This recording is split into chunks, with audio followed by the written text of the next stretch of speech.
Kamusta po sa inyo mga kapatid? Mag-share ako ng salita ng Diyos sa oras na to. Ito yung verse natin. Gawa 2 talata 14 hanggang 20. Ito yung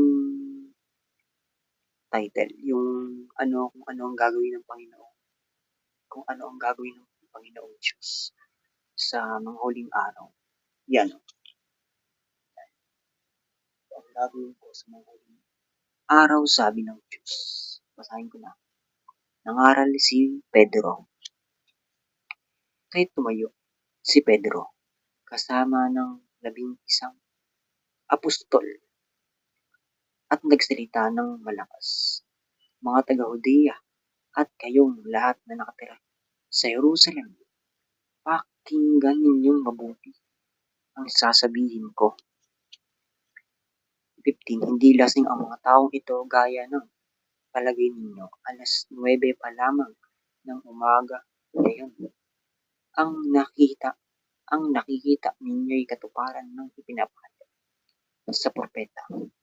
Ang nakikita ninyo'y katuparan ng ipinapahayag, hindi propeta.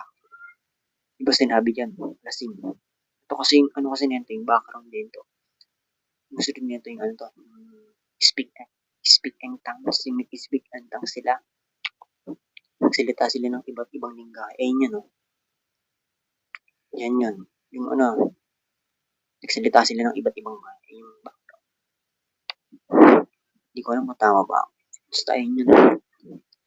Napagkamalang talaga silang lasing dyan Ngunit may ilang nagsabi ng pangakot siya, lasing lang ang mga iyan. Pero focus tayo dito. Ang nakikita ninyo'y katuparan ng ipinapahayag ni Propeta Joel. Ito ang gagawin ko sa mga huling araw, sabi ng Diyos. Ibuhos ko ang aking espiritu sa lahat ng tao. Ipahahayag ng inyong mga anak na lalaki at babae ang aking mensahe.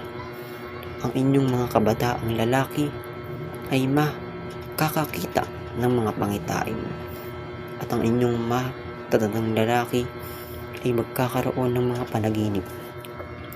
18. Sa panahong iyon, ibubuhos ko rin ang aking espiritu sa aking mga alipin, maging lalaki at maging babae, at ipahahayag nila ang aking mensahe.